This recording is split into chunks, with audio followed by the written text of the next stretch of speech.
إلى حضرة النبي المصطفى سيدنا ومولانا محمد صلى الله عليه وسلم وعلى آله وأصحابه الكرام، وإلى أرواح مؤلف هذا الكتاب ومشايخنا ووالديه ووالدينا، ولأموات المسلمين والمسلمات والمؤمنين والمؤمنات في مشارق الأرض ومغاربها، شيء لله ولهم. الفاتحة. أعوذ بالله من الشيطان الرجيم. بسم الله الرحمن الرحيم.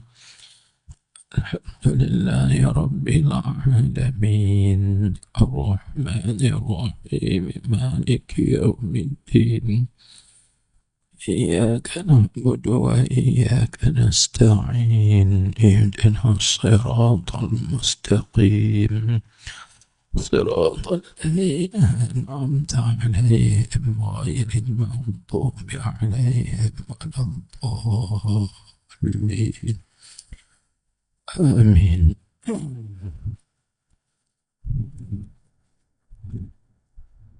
بسم الله الرحمن الرحيم. الحمد لله رب العالمين، والصلاة والسلام على أشرف الأنبياء والمرسلين، سيدنا ومولانا محمد الفاتح الأمين، وعلى آله وصحبه أجمعين.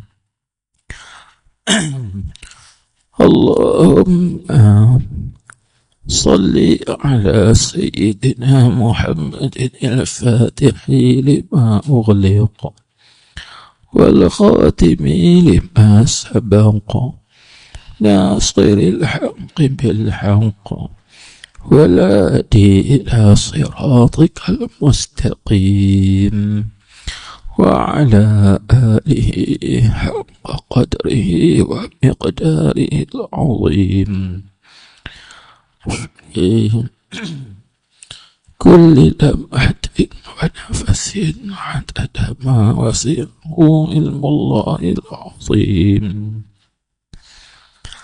اللهم افتح لنا أبواب فضلك، وانشر علينا خزائن رحمتك. اللهم افتح قلوبنا في طلب العلم، وارزقنا الإخلاص فيه والعمل به والنشر به حتى يأتينا اليقين. اللهم افتح علينا فتوح العارفين، وفقهنا في الدين، وعلمنا التأويل برحمتك يا أرحم الراحمين، وبجاه سيد الأولين والآخرين. أما بعد، فقال المصنف رحمه الله تعالى ونفعنا بعلومه وبركاته وأنواره برحمته يا أرحم الراحمين.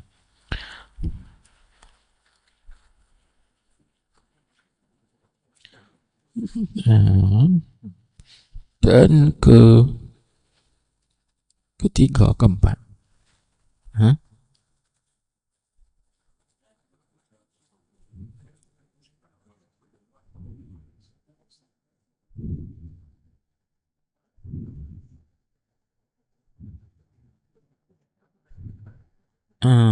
Ya, baik.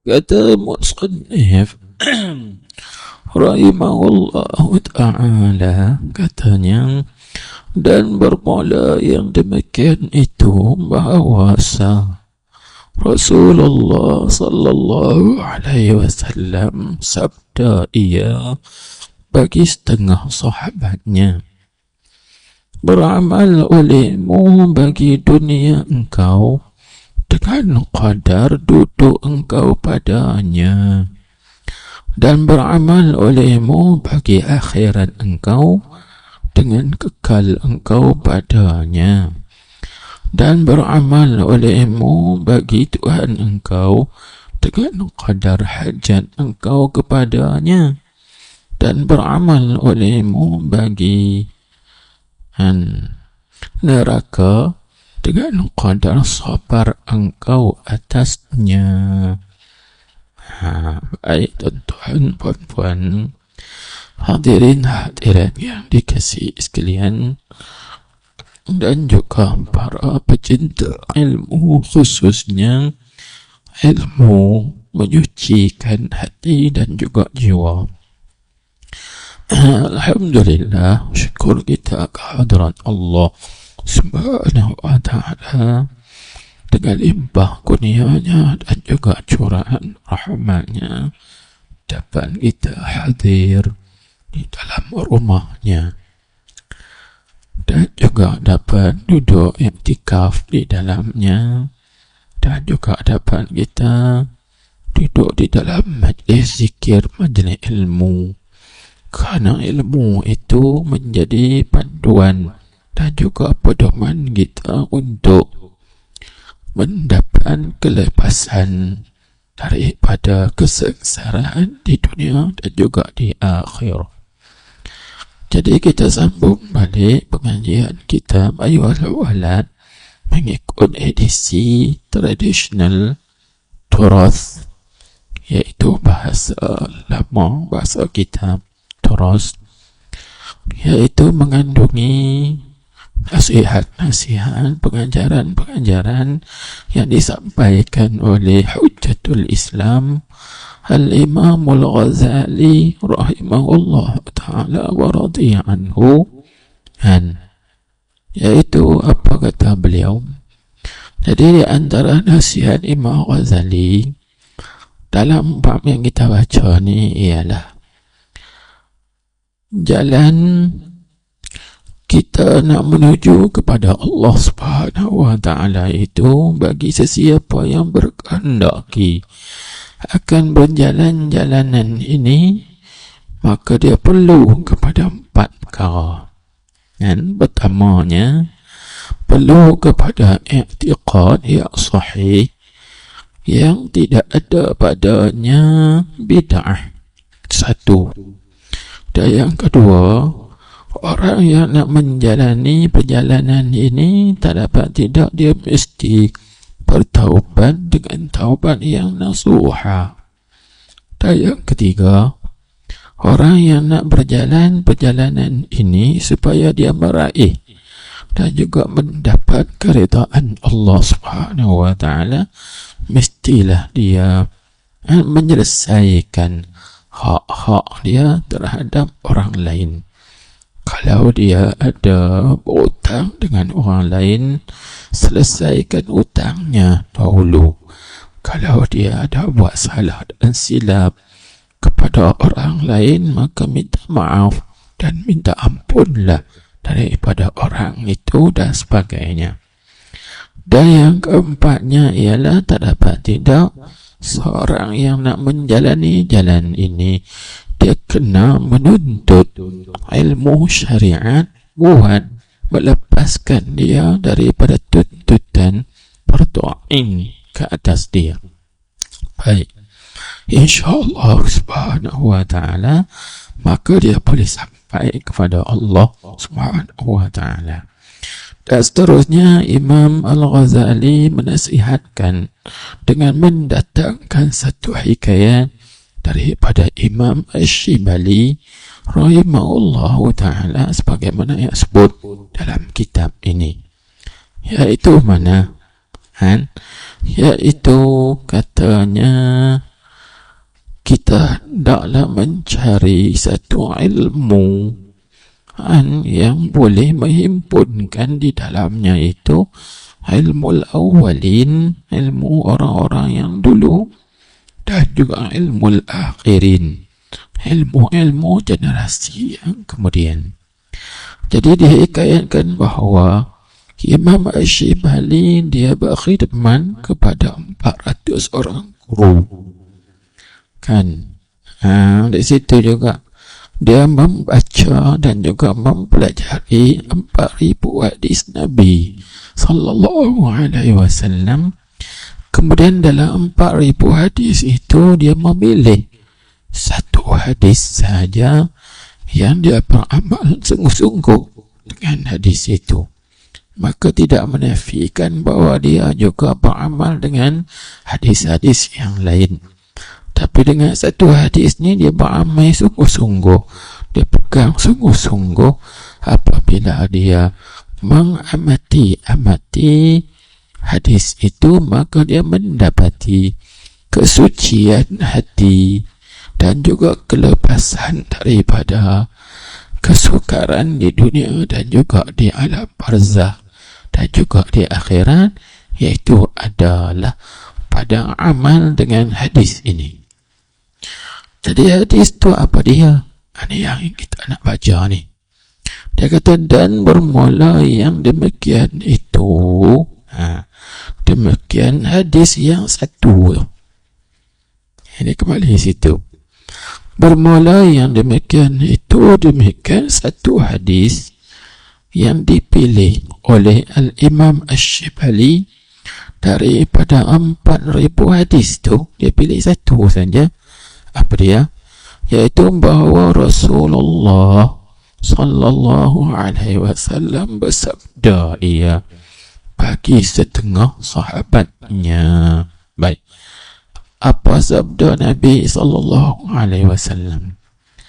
Kalau teks hadis dalam bahasa Arabnya ialah i'mal lidunyaka biqadri muqamika fiha wa'mal liakhiratika biqadri baqaika fiha wa'mal lillah biqadri hajatika ilaih wa'mal linnar biqadri sabrika alaiha.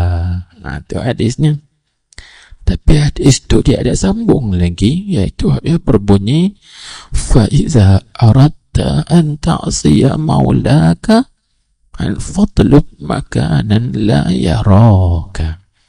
Barulah habis riwayat hadis itu. Maka kita tengok itu tak ada dalam kita ni, tapi teks hadisnya begitu. Jadi maka di sini tuan kitab kita dia menterjemahkan maknanya saja. Maka kita pelajari, tengok dia kata. Jadi apa yang disabdakan oleh Nabi kita Muhammad sallallahu alaihi wasallam, kan Nabi kata, beramal olehmu bagi dunia engkau dengan qadar duduk engkau padanya, yakni pada dunia. Cuba kita perhatikan hadis ni. Nabi sallallahu alaihi wasallam sabda, beramal olehmu bagi dunia engkau dengan qadar duduk engkau padanya pada dunia. Baik tuan-tuan puan-puan, hadirin hadirat sekalian, bagaimana kita nak memahami dunia, nak memahami hadis ini? Pertama sekali yang kita kena faham apa makna dunia. Itu yang pertama sekali. Apa makna dunia? Dunia itu kata ulama diambil daripada dua perkataan. Pertama, dunia itu diambil daripada perkataan dana. Dana, kan? Dana satu makna dengan qarubah, dekat atau hampir, cepat boleh juga. Dana dengan makna qaruba. Jadi sebab ulama menyebut innama summiyatid dunia an li dana ay li qurbi sawaliha. Disebut. Jadi dinamakan dunia ini dengan dunia kerana apa?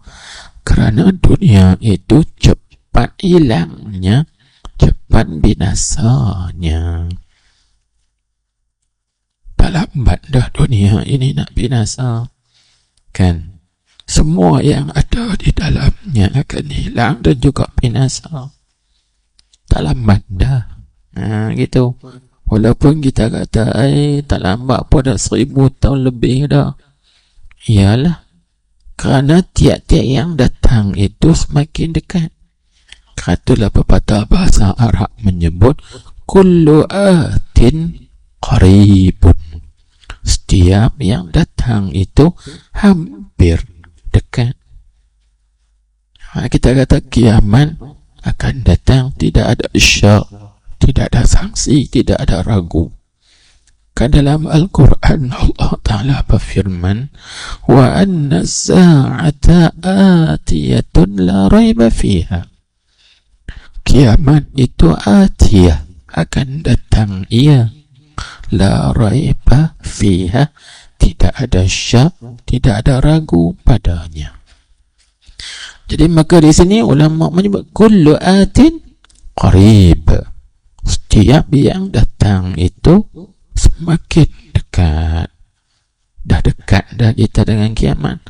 Bila kiamat berlaku, binasa habis dunia ini. Sebagaimana yang Allah Ta'ala firmankan dalam Al-Quran, kullu man 'alaiha fan wa yabqa wajhu rabbika dzul jalali wal ikram.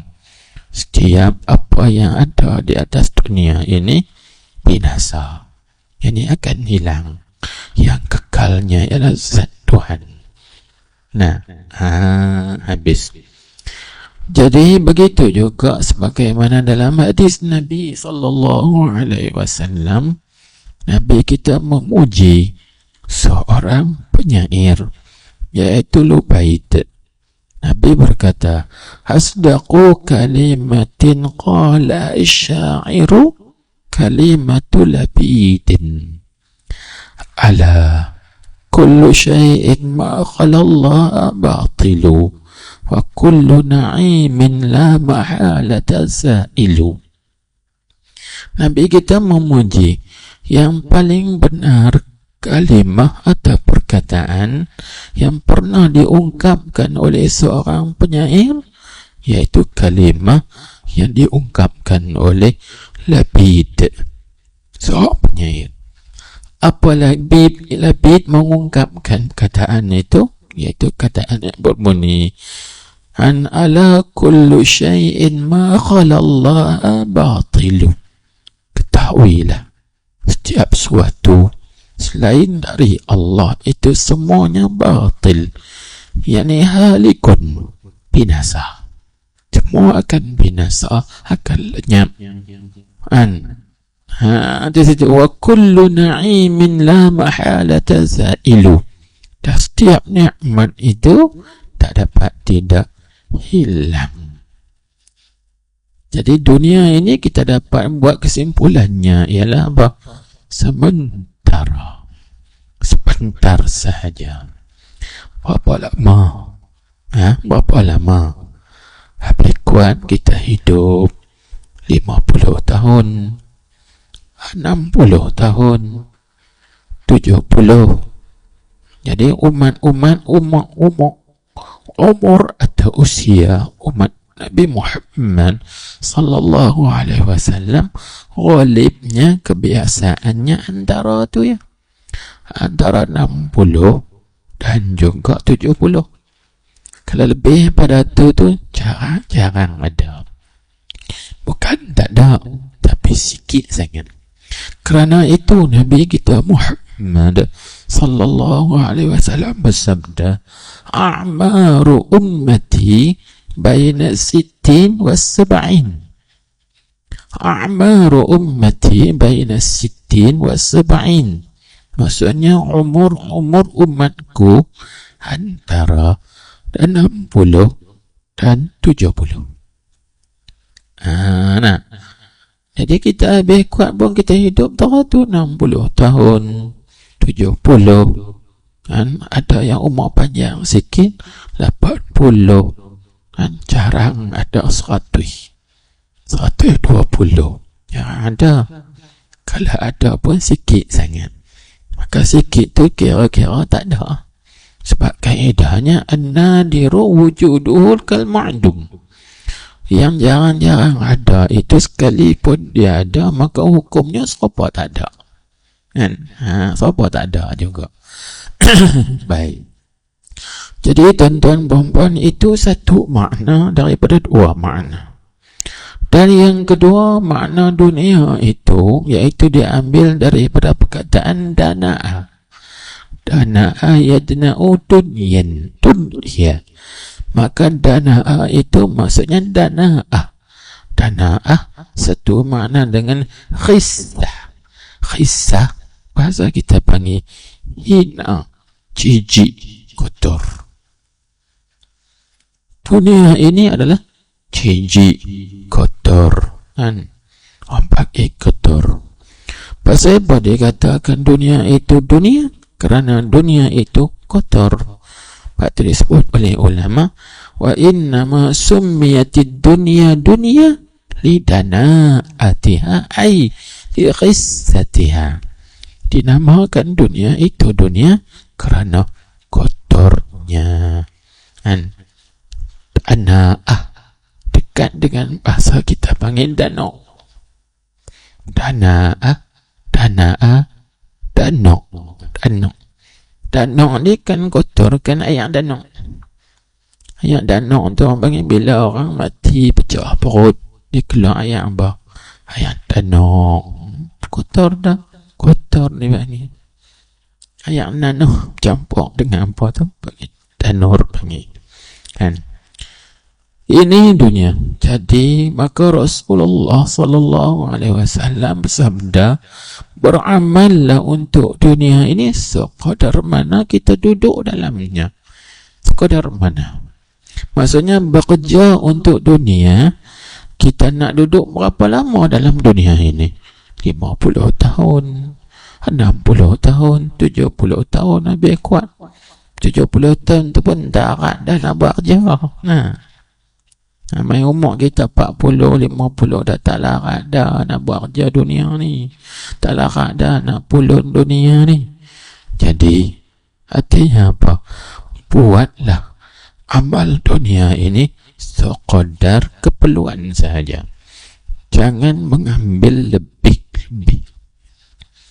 Itu maksud Nabi sallallahu alaihi wasallam. Mudah-mudahan.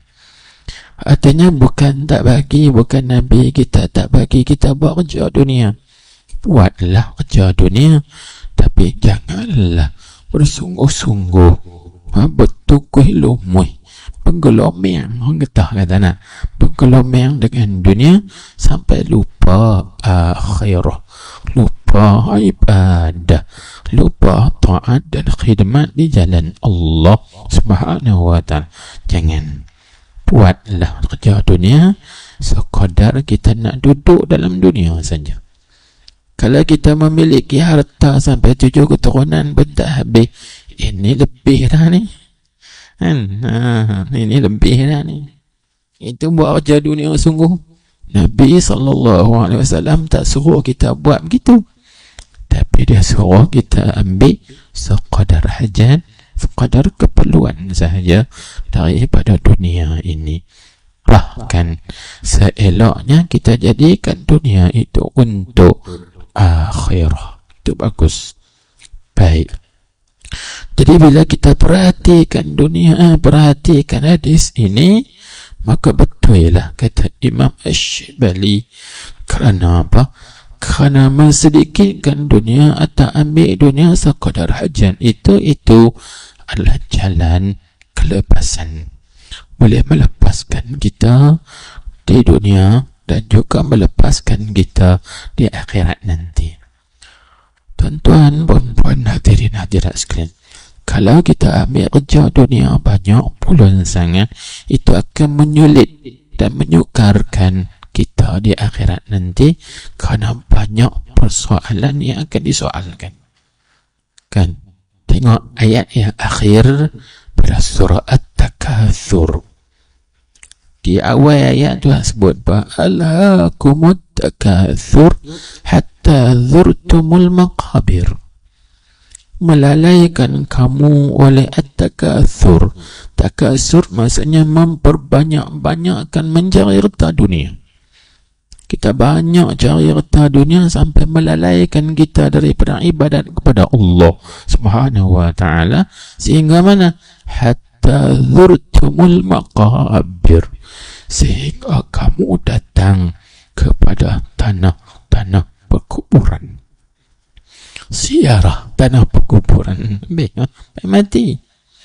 Tapi ingat di belakang sekali itu sebut apa? Thumma latus'alunna yawma idzin 'anil na'im. Kamu akan disoalkan pada hari kiamat nanti daripada nikmat-nikmat yang kamu dapat.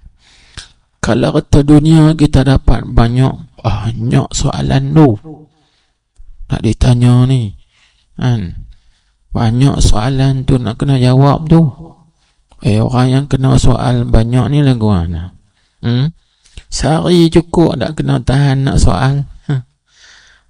Kan orang kena tangkap dengan SPRM pun soal pada pukul 8 pagi sampai pukul 12 tengah malam, kan? Tu kena tangkap soal tu, soal ni, tak lepas satu-satu soalan. Ni banyak ni, kalau kita ambil dunia akan disoalkan satu. Allahu Akbar. Tak tahu berapa lama, kan? Allahu Akbar, kan? Allahu Akbar. Jadi ambillah sekadar hajat sahaja. Itu maksud Nabi SAW. Tak perlu kita iksar, tak perlu kita taksir, memperbanyakkan. Maka yang disuruh kita memperbanyakkan itu ialah ibadah, ta'ah dan khidmat jalan Allah Subhanahu wa ta'ala. Baik. Kemudian Nabi SAW sebut lagi. Tengok hadis ni, Nabi kata pula apa? Wa'amal li akhiratika biqadri baqaika fiha. Maksudnya, dia kata apa? Dan beramal olehmu, tengok. Dan beramal olehmu bagi akhirat engkau dengan kekal engkau padanya, yakni pada akhirat engkau. Baik. Maka kita sebelum tu, tuan-tuan, puan-puan, hadirin hadirat sekalian, kita kena kenal juga apa itu akhirat. Saya buat kesimpulan. Apa itu akhirat? Akhirat, tuan-tuan, puan-puan, hadirin hadirat sekalian, secara mudahnya dia lawan bagi dunia. Dunia lawannya ialah akhirat. Begitu sebaliknya. Kerana setiap sesuatu itu Allah Subhanahu wa ta'ala menjadikan ada pasangan. Ada pasangan. Syurga pasangannya neraka. Akhirat pasangannya dunia. Bulan pasangannya bintang matahari. Dan langit pasangannya bumi. Semua ada pasangan. Lautan pasangannya daratan. Semuanya ada pasangan.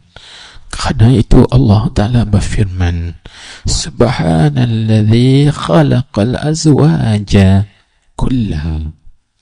Surah Yasin, kan? Kita dah baca setiap malam Jumaat. Maha suci Tuhan yang menjadikan semua perkara itu azwaj, pasangan. Ada pasangan. Kalau gitu akhirat itu pasangannya dunia. Begitu sebaliknya. Jadi bila kita faham kata dunia itu binasa, akhirat itu lawan bagi binasa apa? Pasangannya kekal. Akhirat itu kekal. Maka apabila kita tahu kata akhirat itu kekal dan kehidupan di sana kehidupan yang kekal, tidak ada penghujung, tidak ada pengakhiran, tidak ada kesudahan, maka tuntutlah satu amalan atau satu bekalan yang boleh membantu dan menolong kita hidup di sana selama-lamanya, yang sesuai dengan bekalan yang kekal, yang sesuai dengan kehidupan yang kekal selama-lamanya. Jadi kemarlah kepada akhirah. Tadi saya datang agak lewat sikit, hujan lebat kan. Sampai di sini tengok orang dah sembahyang dah maghrib rakaat yang pertama. Maka lepas Fatihah dengar Tuan Imam baca surah Asy-Syarh, surah Insyirah, Alam nashrah laka sadrak. Kalau kita perhati pada ayat yang akhir yang dibaca oleh Imam tadi, dia baca apa? فَإِذَا فَرَغْتَ فَانْصَبْ وَإِلَى رَبِّكَ فَارْغَبْ. Itu rakaat yang pertama. Apa maksud فَإِذَا فَرَغْتَ فَانْصَبْ?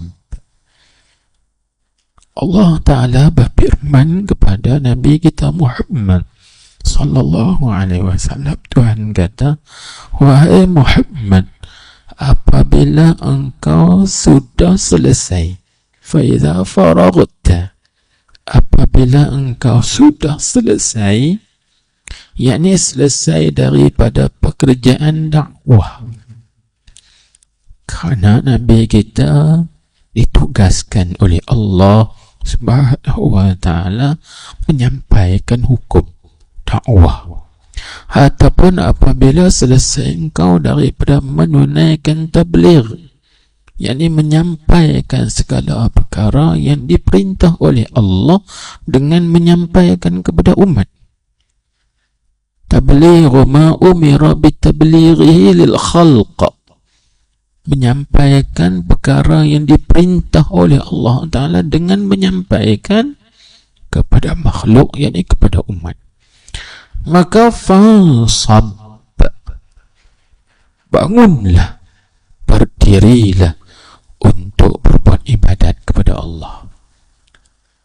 Ini kita kena fikir tentang kita hidup dalam dunia, cari kehidupan dunia.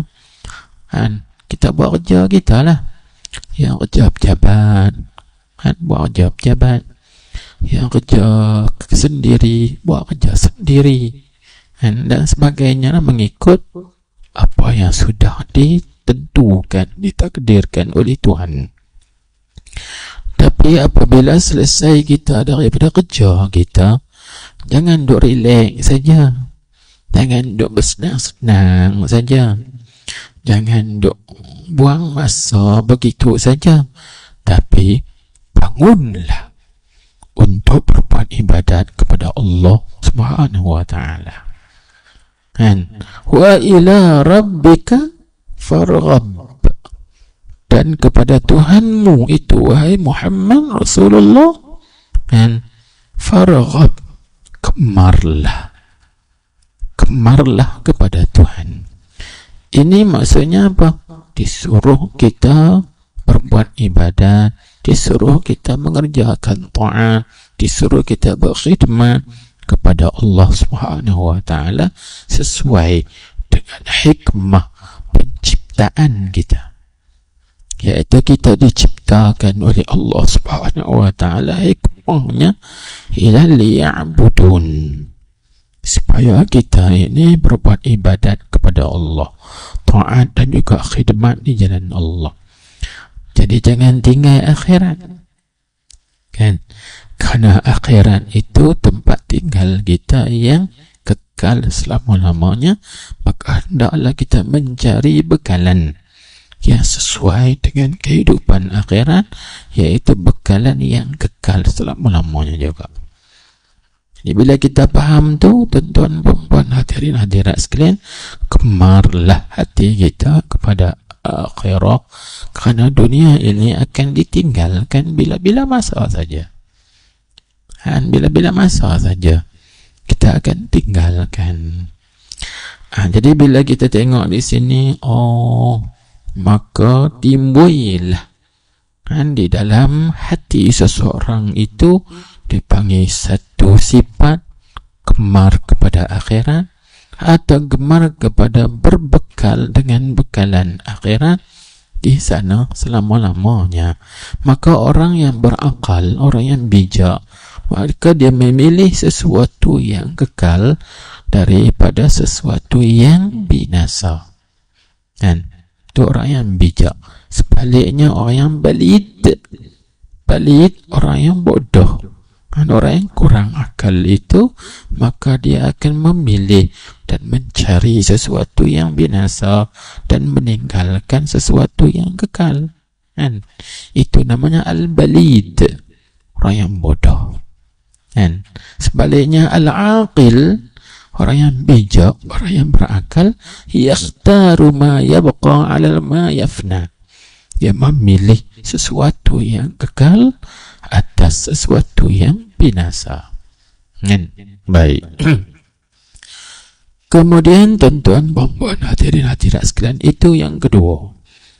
Dan yang ketiga, Nabi kita Muhammad sallallahu alaihi wasallam menyebut lagi, wa'mal lillahi biqadri baqa'a hajatika ilaih. Itu yang ketiga, maksudnya, dan beramallah olehmu bagi Tuhan engkau dengan qadar hajat engkau kepadanya, yakni kepada Tuhan engkau. Baik tuan-tuan puan-puan hadirin hadirat sekalian, cuba kita perhatikan satu ayat firman Tuhan. Allah Ta'ala berfirman, Ya ayyuhan nas, antumul fuqara'u ilallah, wallahu huwal ghaniyyul hamid. Tuhan kata, wahai sekalian manusia, kamu kesemua adalah al-fuqara'u ilallah, orang-orang yang sangat berhajat, berkehendak kepada Allah. Wallahu huwal ghaniyyul hamid, sedangkan Allah Ta'ala itu yang maha kaya lagi yang terpuji. Coba tuan-tuan dengar, Tuhan sebut al-fuqara'u ilallah, antumul fuqara, kamu semua, tidak ada pengecualian. Azan dulu.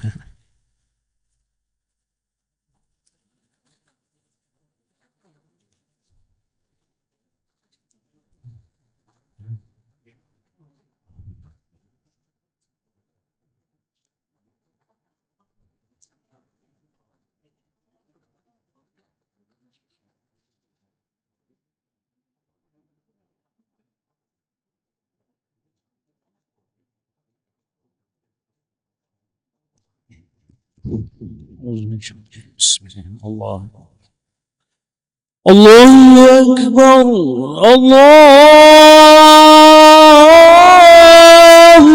Akbar, Allahu Akbar, Allahu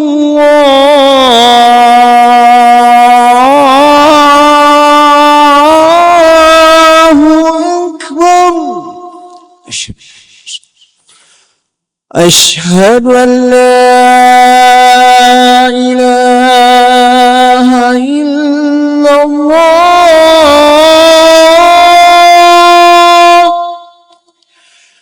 أشهد أن لا إله إلا الله،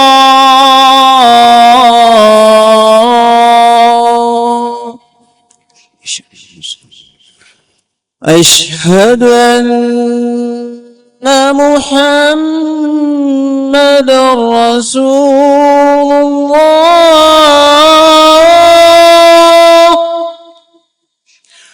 أشهد أن محمد رسول الله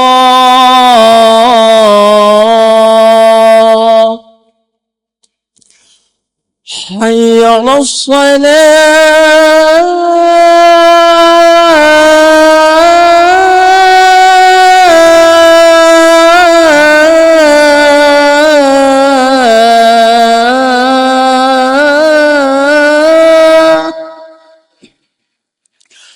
حي على الصلاة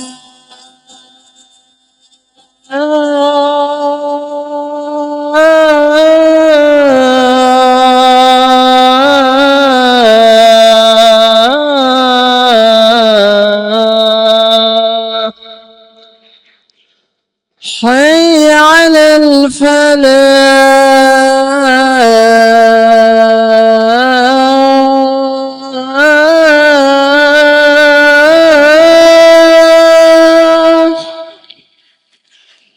حي على الفلاح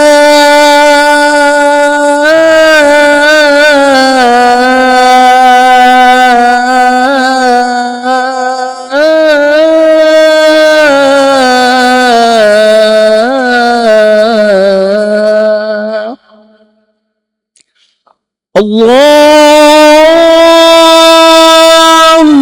أكبر الله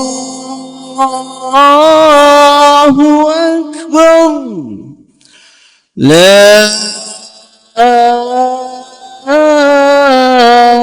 إله إلا الله.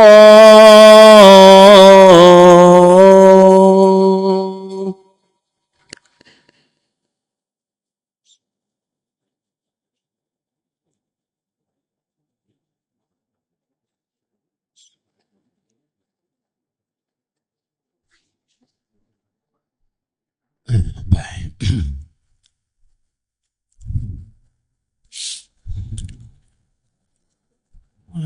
Jadi sambung lagi hadis Nabi sallallahu alaihi wasallam.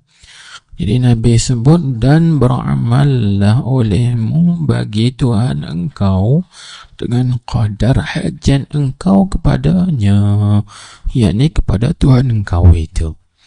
Jadi soalannya tuan-tuan, keberhajatan dan juga keberkehendak kita kepada Allah Subhanahu wa ta'ala itu terang mana?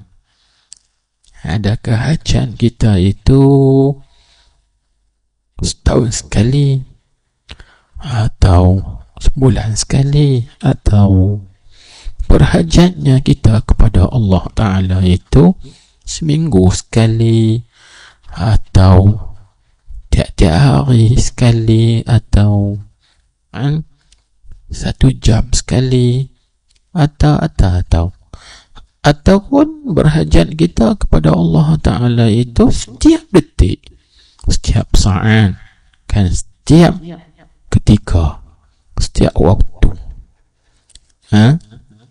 Maka jawabnya, berhajatnya kita kepada Allah Ta'ala itu setiap nafas kita, nafas keluar dan masuk, dan semua kita berhajat pada Tuhan. Tak ada siapa yang boleh menahan mengeluar dan memasukkan nafas kita ini. Tak ada siapa boleh tahan, tak ada siapa boleh tegak kecuali Allah Subhanahu wa ta'ala sahaja. Jadi berarti berhajat kita kepada Allah Ta'ala itu dipanggil asyaddul ihtiyaj, sangat-sangat berhajat dan berkehendak kepada Allah Subhanahu wa ta'ala. Setiap-tiap saat, tiap-tiap detik, tiap-tiap nafas keluar masuk kita. Ini yang disebut oleh Tuhan tadi ni, antumul fuqara'u ilallah, kamu kesemua, tidak ada pengecualian, ialah orang-orang yang sangat berhajat kepada Allah. Kalau kita mengaji bahasa, al-fuqara itu dipanggil kata jamak daripada mufradnya al-faqir, faqirun. Maka faqir ini dipanggil wasaf, isim fa'il atas sifat musyabbahah, dengan atas wazan fa'ilun, faqirun. Maka faqir fa'il itu masuk dalam amsilah mubalaghah. Amsilah mubalaghah kita kena terjemah dengan makna syadidul ihtiyaj. Al-faqir mana syadidul ihtiyaj atau daimul ihtiyaj, orang yang sangat-sangat berhajat kepada Allah, ataupun orang yang senantiasa daimul ihtiyaj, orang yang senantiasa berhajat kepada Allah. Tiap-tiap masa, tiap-tiap detik, tiap-tiap tempat di mana kita berada, di masa mana kita berada, sentiasa kita berkehendak pada Tuhan. Jadi bila kita faham perkara ini, setakat mana kita berhajat pada Tuhan, bila sebut beramallah olehmu bagi Tuhanmu sekadar hajat engkau kepadanya. Lagu mana? Mana berhajat kita kepada Allah, berarti kita beramal untuk Allah setiap masa. Sebab setiap masa kita berhajat kepada Tuhan, maka beramal kepada Allah setiap masa, setiap waktu, setiap ketika, di mana tempat, di masa mana kita berada. Macam tu dia suruh beramal. Dia kata pula, tu nak duduk atas tikar sejadah 24 jam, kata buat apa? Jangan silap faham. Ibadah itu bukan mesti duduk di atas tikar sejadah.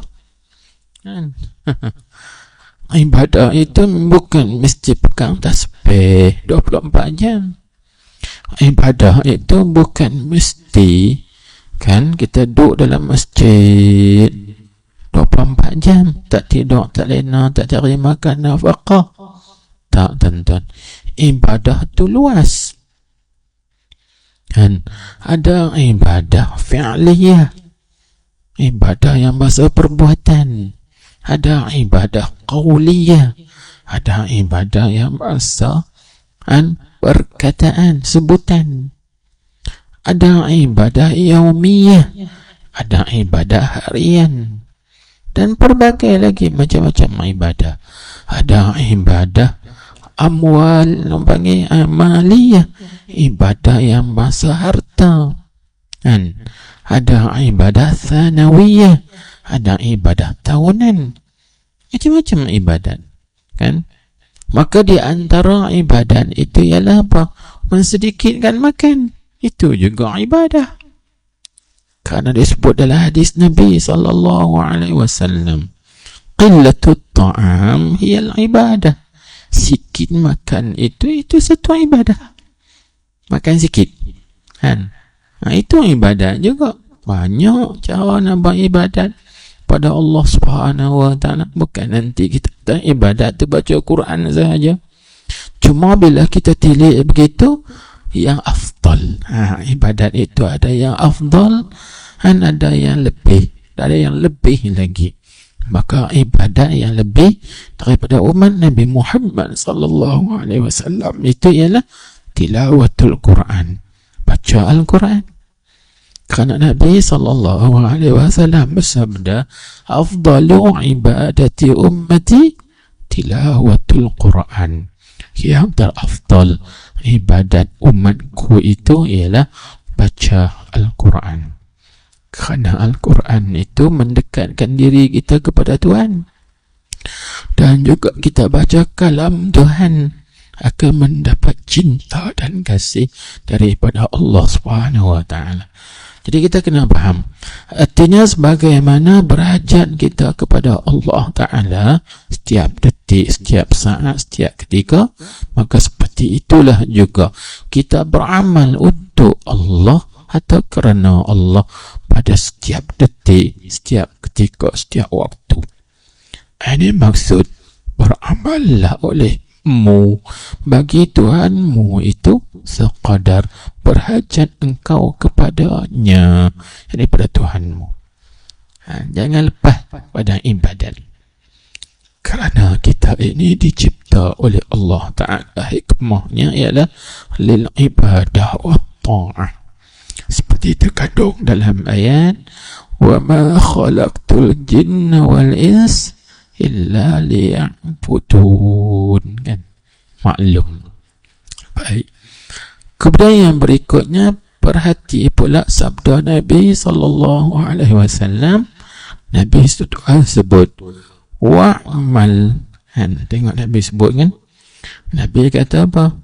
Nabi kata, dan beramallah olehmu bagi neraka. Di situ. Dan beramallah olehmu bagi neraka, dengan sekadar, dengan qadar sabar engkau atasnya.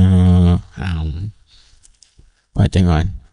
Jadi kalau dalam teks hadis bahasa Arabnya, wa'mal linnari biqadri sabrika alaiha, dan beramallah untuk neraka itu dengan qadar sabar engkau atasnya, yakni atas neraka. Baik, tanya tuan-tuan, puan-puan, hadirin hadirat sekalian, kita neraka tu maklum, kita tahu, kan, dipanggil tempat azab, tempat siksa. Sebagaimana syurga kita tahu itu adalah tempat nikmat, tempat keseronokan, kegembiraan, tempat keselamatan. Maka begitulah juga neraka itu dipanggil apa? Negeri atau rumah, tempat azab dan juga siksa. Siksa api neraka ni banyak Allah Ta'ala sebutkan di dalam Al-Quran. Salah satu ayatnya, cuba tuan-tuan tengok ayat ni. Qul naru jahannam asyaddu harra, kan? Tuhan kata qul, katakan olehmu wahai Muhammad Rasulullah, naru jahannam asyaddu harra, api neraka jahannam itu bersangatan panas. Pada ayat itu Tuhan sebut falyadhaku qalilan waliyabku kathira. Tuhan sebut, oleh itu maka hendaklah kamu menangis, hendaklah kamu bergelak ketawa sedikit saja, dan menangis banyak-banyak. Ini tuan puan hadirat sekalian. Jadi Allah Ta'ala sebut asyaddu harra, bersangatan panas. Bersangatan panas. Bila kita sebut panas, lah ni kita panggil apa? Darajah hararah, temperature, ya. Darajah hararah, iaitu tahap kepanasan tu. Kalau kita lah ni di dunia kita hidup panas hari ni pun tak tahan, kan? Dia ada skala waktu siang tu 38 bacaan dia, sampai 39, 40. Tak tahan dah panas. Itu panas di dunia. Kalau kita bakar dengan api pun tak tahan dah, lagi tak tahan, kan? Di situ. Tapi api neraka itu lebih lagi panas daripada tu. Cuba tuan-tuan tengok lahar yang terbit daripada gunung berapi. Jika gunung berapi itu meletup dan dia memuntahkan lahar dia, laharnya jatuh sampai ke bawah, pokok-pokok yang keras lagi daripada badan kita, hangui terbakar. Ketui batu yang lebih keras lagi daripada kulit dan badan kita pun tak tahan. Maka bagaimana dengan kulit kita, tubuh badan kita? Tahan tak? Tak tahan. Jadi maksudnya apa? Maksudnya di sini Nabi kita Muhammad sallallahu alaihi wasallam menyebut, artinya engkau tak mampu nak menahan diri daripada kepanasan api neraka. Oleh itu, maka jauhkanlah diri kamu daripada api neraka dengan kamu tidak mengerjakan amal-amal yang boleh menyebabkan kamu, boleh membawa kamu ke dalam api neraka. Itu maksudnya, jauhkanlah maksiat yang dilarang oleh Allah, tinggalkanlah segala larangan-larangan dan tegaan Allah. Kalau kamu kerjakan, maka akan membawa kamu kepada api neraka, dan kamu tak mampu nak menahan diri. Tak mampu, tak larat. Kan? Inilah maksud. Jadi apabila kita perhatikan 4 perkara yang disebutkan tadi, cukup dah. Kalau kita beramal dengan 4 perkara tadi, insya-Allah melepaskan kita daripada kesengsaraan, melepaskan kita daripada kesulitan dan juga kepayahan. Tapi hadis ni hadis ni tuan-tuan dan puan hadirin hadirat sekalian, dia tinggal satu lagi di belakang. Kita tambah kan, iaitu berbunyi, Nabi kata, fa iza aradta an ta'siya maulaka.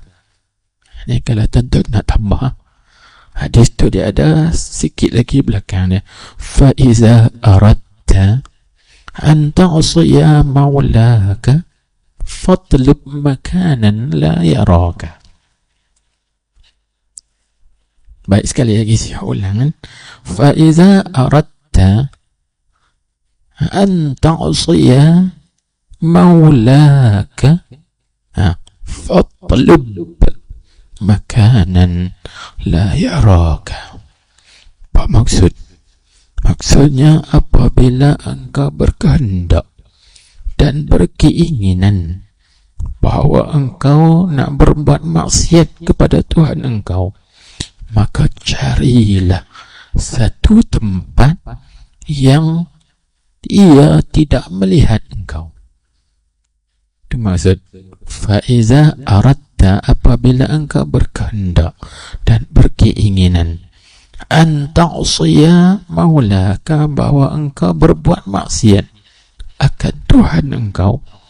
Jadi maksudnya, kalau mu nak buat maksiat pada Tuhan, maka Nabi kata fatlub makanan, carilah tempat la yaraka, tempat yang Tuhan engkau itu tidak melihat engkau. Fatlub di situ panggil amar apa? Perintah Allah di situ, itu perintah Nabi SAW, itu perintah menakutkan. Dipanggil amar li takhwif. Dan pergilah cari tempat yang Tuhan tak nampak, Tuhan tak tengok. Baik, kita tanya balik, tang mana tempat yang Tuhan tak tengok kita? Ada tak tempat yang Tuhan tak pandang gerak-geri kita? Ada tak tempat yang Tuhan tak lihat kita? Jawabnya tak ada. Jadi bila tak ada tempat yang Tuhan tak lihat, maka jangan sekali-kali kita berbuat maksiat pada Tuhan. Itu maksudnya. Dia kata, kalau kau nak atau berkeinginan nak buat maksiat pada Tuhan, pergilah cari satu tempat yang Tuhan engkau tidak lihat.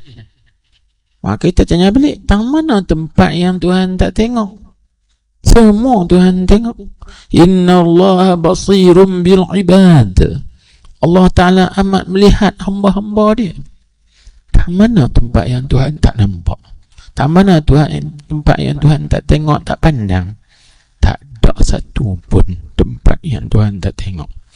Bila kita sedar kata tak ada satu tempat pun Tuhan tak pandang, maka artinya janganlah kita menderhakai atau berbuat maksiat pada Allah tak mana-mana tempat pun.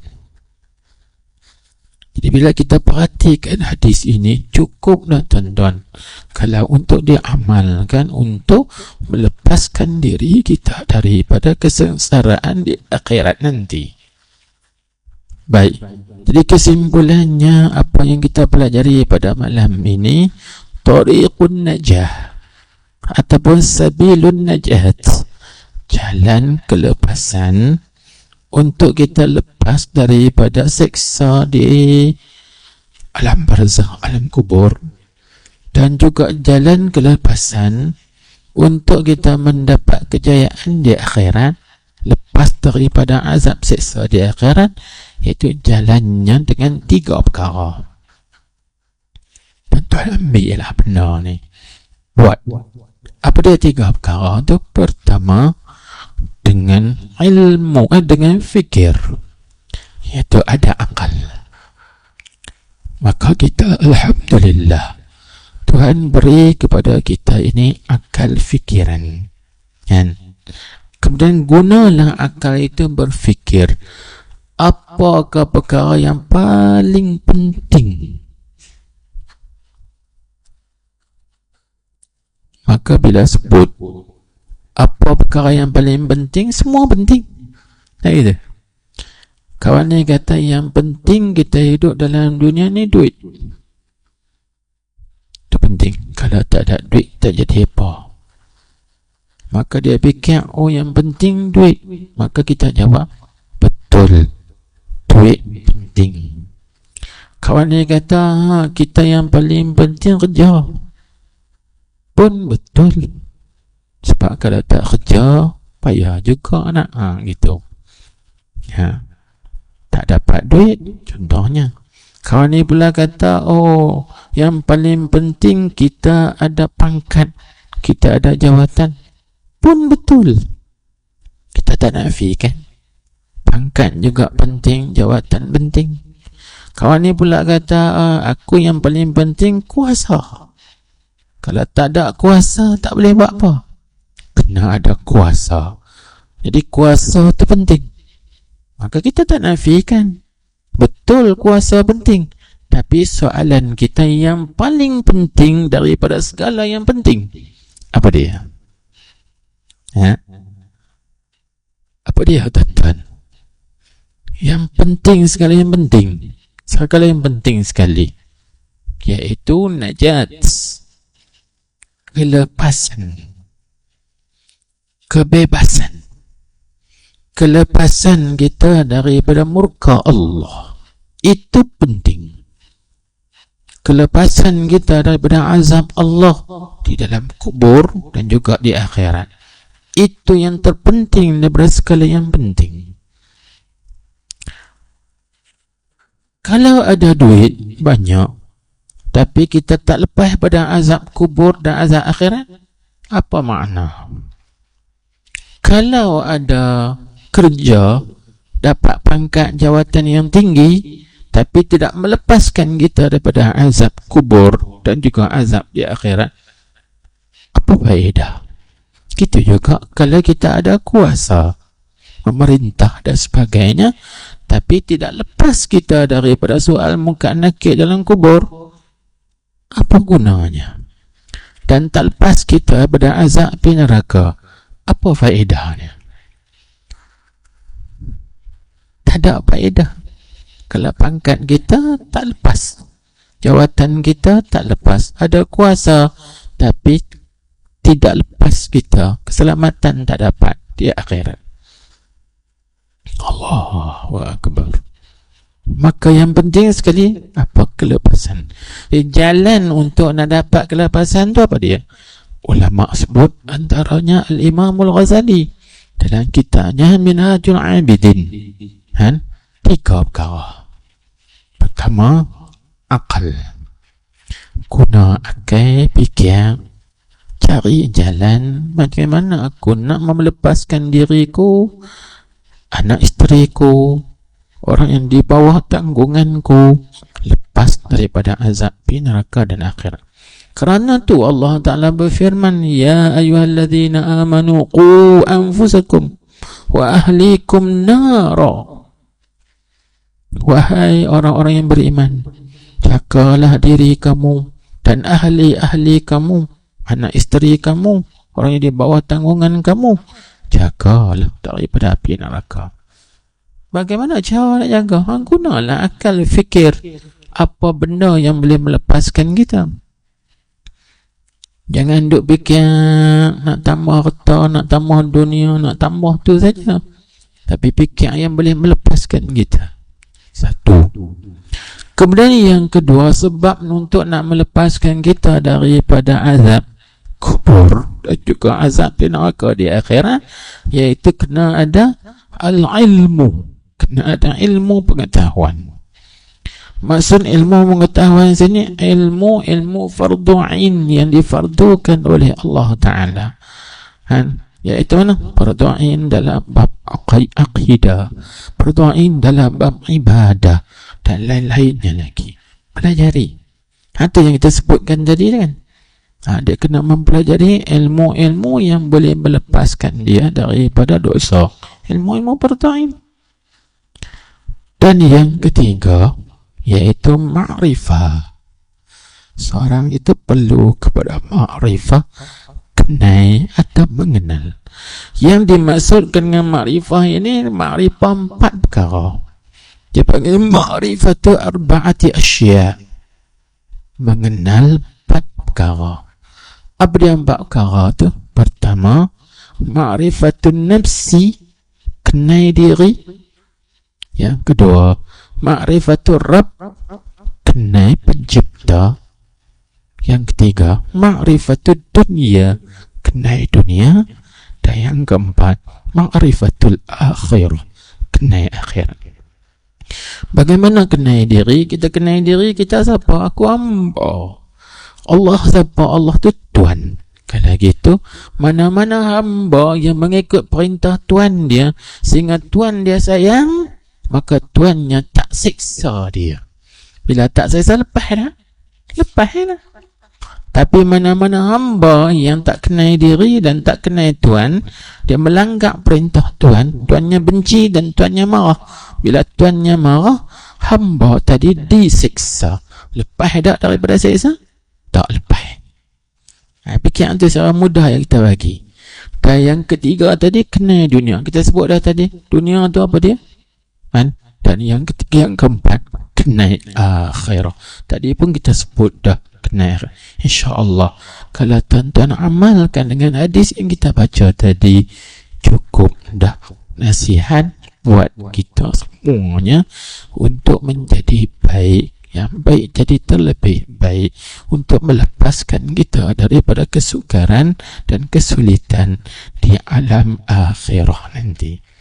Inilah nasihat Imam Ghazali kepada kita kesemuanya. Harap diamalkan, InsyaAllah. Baik. Kemudian katanya, hai anakku, apabila engkau ketahui ini hadis, tiada hajat bagi engkau kepada ilmu yang banyak. Cukup. Tak berhajat dah pada ilmu yang banyak. Faham hadis ni? Cukup dah, memadai dah. Kan? Habis. Situ dululah. Wallahu subhanahu wa ta'ala alam.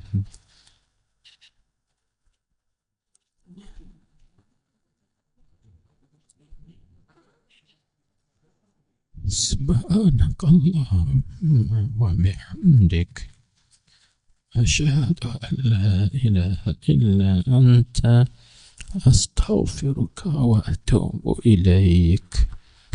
عملت سوءا وظلمت نفسي فاغفر لي فإنه لا يغفر الذنوب إلا أنت. اللهم صل على سيدنا محمد النبي الأمي الحبيب المحبوب العالي القدر العظيم الجاه وعلى آله وصحبه وسلم تسليما كثيرا. بسم الله الرحمن الرحيم.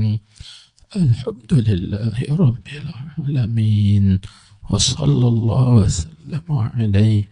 اللهم افتح علينا حكمتك وانشر علينا رحمتك يا أرحم الراحمين. اللهم اهدنا وسددنا. اللهم إنا نستودعك ما علمتناه فردده إلينا عند حاجتنا إليه. اللهم اجعل جمعنا هذا جمعا مرحوما مشكورا، وتفرقنا من بعده تفرقا معصوما مغفورا. ربنا آتنا في الدنيا حسنة وفي الآخرة حسنة وقنا عذاب النار. اللهم اختم لنا يا الله بحسن الخاتمة، ولا تختم علينا بسوء الخاتمة. اللهم اعتق رقابنا ورقاب آبائنا وأمهاتنا وإخواننا وعشيرتنا من عذاب القبر ومن عذاب النار برحمتك يا عزيز يا غفار، يا كريم يا ستار، يا حليم يا جبار، يا الله يا الله يا الله يا أرحم الراحمين. إنك على كل شيء قدير وبالإجابة جدير. وصلى الله وسلم عليه، والحمد لله رب العالمين.